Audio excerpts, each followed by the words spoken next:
When the moon climbs high over dead oak trees, if the air is still, you can't feel a breeze. Be sure to watch with both your eyes. Silver bullets might be wise in case the big bad wolf is out to terrorize. Welcome, foolish morsels. I mean mortals. Welcome to the Haunted Mansion. Your cadaverous pallor betrays an aura of foreboding, almost as though you sense a disquieting metamorphosis. A full moon, a gypsy curse, a transformation into a frightening beast with an intense hunger for wayward travelers and theme park attendees. Burning the ground, I break from the crowd. I'm on the hunt, I'm after you. Scent and a sound, I'm lost and I'm found. And I'm hungry like the wolf. Wolves are respected as one of the world's fiercest predators. Perhaps due to their notoriety, the wolf has become a common motif in both myths and folklore. In Roman mythology, Romulus and Remus, the founders of Rome, were saved and nourished by a benevolent female wolf. In contrast, the enormous wolf Fenrir is seen as a far more destructive force in Germanic tradition. It's foretold that during the events of Ragnorok, Fenrir will devour the god King Odin with his massive jaws. Speaking of massive, benevolent man-eaters, who's afraid of the big bad wolf? The big bad wolf is a recurring antagonist throughout fables and fairy tales. He is known to have abilities that surpass those of any normal wolf, creating large gusts of wind capable of toppling homes. He's also ingenious enough to alter his appearance.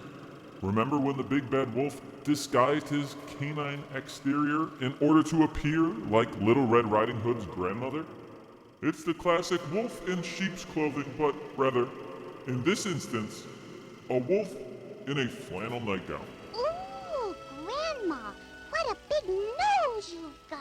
All the better to ha-cha-cha-cha-cha-cha. The symphonic story Peter and the Wolf sees a young Cossack taking on the vicious predator. I've heard that Russians regard the wolf with both reverence and fear. In Slavic folklore, you'll find stories of a strange breed known as the Vilkoak.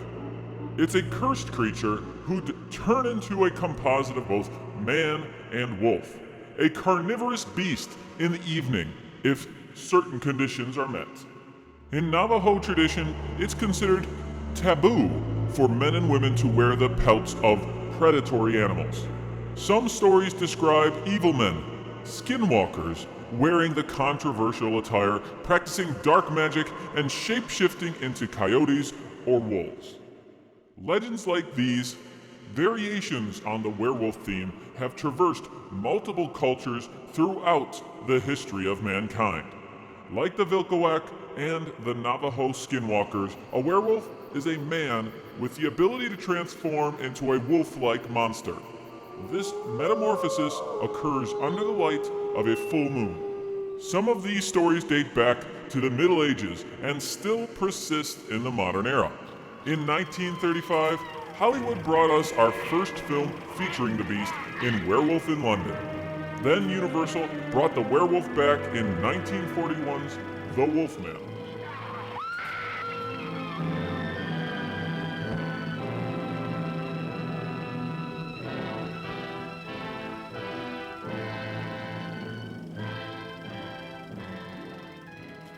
Now, if you've ever visited the Haunted Mansion and lived to tell the tale, you may have noticed some of the exquisite portraits hanging in our gallery. Paintings of some of our guests as they appeared in their corruptible, mortal state. Next time you visit our creepy crypt in the Magic Kingdom, keep a sharp eye out for the Arsonist. Let's take a look and see how he got his name, shall we? While little is known about this particular resident, what we can observe is that he's a bearded man wearing a brown jacket and a hat on top of his head. His walking stick and the sack hung over his shoulder might tell us he's something of a wandering vagabond. The most delightfully frightening part of this image is the landscape surrounding our figure. Behind him, you'll notice a small town, consumed by flames. Is our arsonist responsible for this horrific event, or is there perhaps something more sinister hidden in the backstory of this particular painting? Indeed, the portrait is part of a series known as the Sinister 11, illustrating a cruel cabal of cutthroats, rogues, and ne'er-do-wells. We've previously discussed some of the constituents like the Ogre and Jack the Ripper. However, the arsonist is also included in a far more elusive series of paintings. Before opening the doors to our ghostly retreat, there was a series of changing portraits planned for the Haunted Mansion. These portraits would have given visitors a chance to experience a disquieting metamorphosis. As you can see, the subject of the original image was quite similar to the one hanging in the mansion today. The background, however, is quite different. The village is no longer burning, and you can see a castle much further away. After a few moments, the portrait would transform. The man's appearance would change, and he'd strongly resemble a wolf.